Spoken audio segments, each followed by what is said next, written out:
Well, we're 2 weeks post-election, and the good news is we did not have a long-standing contested election. At least the country knows where we're going, who's going to be in charge, and what new policies will be implemented. And I'd say for the vast majority, at least 50% or more of people who are capitalists, entrepreneurs, business owners, those people appreciate the dynamics and the disruption that I believe a Trump administration is going to bring to our government, our bureaucracy. He's looking to really deregulate and cut a lot of the fat and bureaucracy out of the government. And those two things right there, amongst many others, I think bring a strong stance for the future of our country.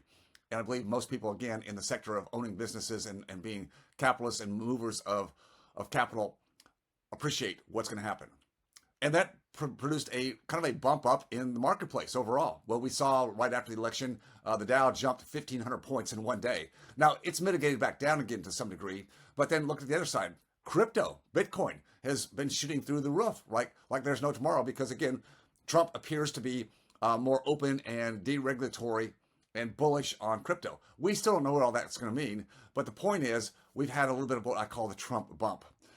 There's a lot of sentiment that drives particularly the more volatile asset classes that people can invest in. That's certainly the financial markets. That is certainly cryptocurrency. Not saying that that's not a place for you to play, but I think you have to be aware that obviously you can't put all your chips in one basket. You can't hold out for something that's going to drive your number, your wealth to your freedom point. You may need to allocate and be very careful about that. I believe that while Trump has some strong mandates and is going to do all he can, it's not going to be straightforward. Even though the Republicans, conservatives control the presidency, the House, and the Senate, it's still by thin margins. And there's still enough deep state rhinos and others who can't stand Trump that are still going to put up roadblocks. Now, will he do better in 2024 than he did in 2016? That 4-year period? Yes. He's smarter. He's on top of it.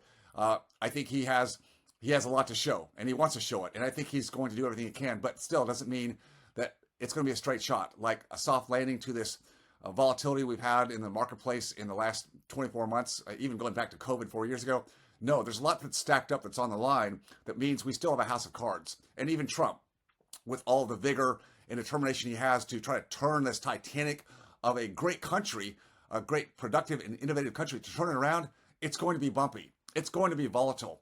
It's a place where you can't just set it and forget it in any aspect of your life, whether it's your own business operations or your investing. This is a time where there's going to be opportunities, for sure. There's going to be tailwinds in some respects, but there's going to be headwinds in other areas. And understanding where those are coming from and how you can hedge. Yeah, the key word here is hedge. There's nothing that's going to drive everything forward. Whatever we thought was the right place to go in the past, whatever our model's been, whether it worked well, average, whatever it's been, I think we've got to look really hard at those models. Again, business and investing. Got to look hard to say, where are we going from here, and how can you best mitigate some of the downside? Because there will be downsides. There's going to be pain. There is no perfect model here, no matter who's driving the ship, that's going to take us through without some pain. You don't drive $36 trillion in debt and over $100 trillion in unfunded liabilities and deficit spending that's reaching to $2 trillion a year. You don't drive through that and turn that around without some pain.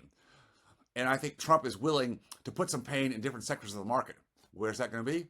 We don't know for sure. But I would guess one place is he's not going to allow the Fed and the Congress to keep doling out money hand over fist. This unabated spending and having the Fed just lower interest rates and go into quantitative easing and buy more bonds and buy commercial paper. I don't believe that's going to happen. And that means there's going to be a tightening of the belt. And this is where markets can draw down. This is where the exuberance of the markets can pull back in all respects. Understanding where you need to be to position your different allocations across the spectrum based on where you are in your life, your career, is very important. You still have active income for some period of time. That gives you a little bit more time. It gives you a little bit more room to take a little bit more risk. Are you towards the end? Are you selling out? Are you taking chips off the table from a business or a practice sale? Well, now you can't take that same risk. You've got to be more prudent about that. How are you going to do that? Do you just allow a financial advisor or a 401k administrator to be the driver of your future?